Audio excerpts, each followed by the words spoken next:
New Balance struck gold with the 1080 version 11, and that's why I've been so excited to try out the stability counterpart. This is the Vongo V5. Boxes, I cannot fit in the boxes. Stop it, quitting was never an option. Exhausted, this passion is never exhausted. And you cannot stop it, nah, you cannot stop it. Now remember to press that subscribe button to get the latest videos as fast as possible. The Vongo version 1 to 4 was a great shoe. It had a 4mm drop, it had fresh foam in the midsole, and it had no medial post. So it was innovative, it was new, and it was exciting, but it really didn't capture the market as much as New Balance wanted after the 1260 was gone. This time around, New Balance has taken something from the old, something from the new, and completely shaken up the formula of what a stability shoe is. This time, it's light. This time, it's springy. This time, it's with Fresh Foam X. There is no more 4mm heel drop, it's 8mm now, and it's heavily inspired by the very successful 1080 version 11. Just like 1080 version 11, the Vongo V5 has the Hypoknit upper, which is super breathable and very stretchy and nice on the toes. It has a more structured heel cap, and it has a little bit more support underneath the arch. It has a little bit of padding in the heel, not too much. It has a semi-thick tongue, and it just follows the foot and gives it a little bit more breathable space in the forefoot. Vongo V5 is one of the best shoes I've ever had on, and it just blends the old and the new in such a perfect way. So you have the Hypoknit that just gives flexibility, but you have a little bit of old school heel padding with that heel flare that just gives a really nice fit.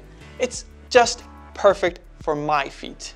The main structural difference between the 1080 and the Vongo is the medial post on the inside. It gives a little bit more support underneath the arch. But to not make it too rigid, New Balance has widened the platform just a tiny bit on the inside, and in that way they can actually make the foam in the medial post less dense. Then it's not as rigid, then it's not as clunky. So in essence, it's a wider platform and a little bit of support on the inside that just gives you the right amount of support in the end. But because of that, the New Balance Vongo is a little bit firmer in the heel, but it also eliminates a little bit of the perceived wobbliness that some people felt the 1080 had. So it's a little bit more structured in the heel, not as soft, but it's still nice and springy.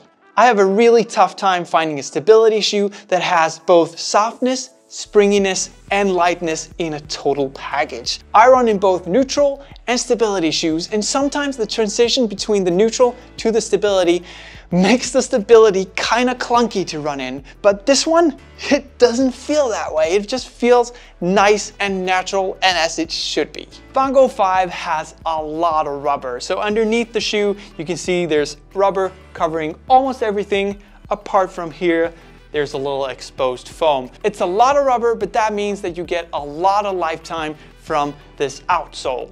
Generally, I have nothing bad to say about the New Balance rubber. It just works. And it doesn't matter if it's a wet day or if it's a dry day. Now, don't think it's a trail shoe because it isn't, but for daily use, it's a good grip.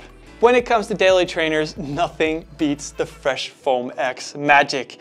It's lightweight, it's durable, it's just working every day throughout the entire run. It's not too little foam and it's not too much, and it works perfectly for almost every type of run. It's just extremely versatile, and it's a daily trainer that you can use for almost anything.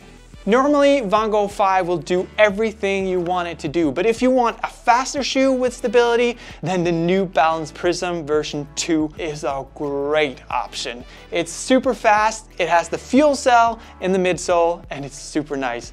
But for everything else and for everyday use, you buy the Vongo V5.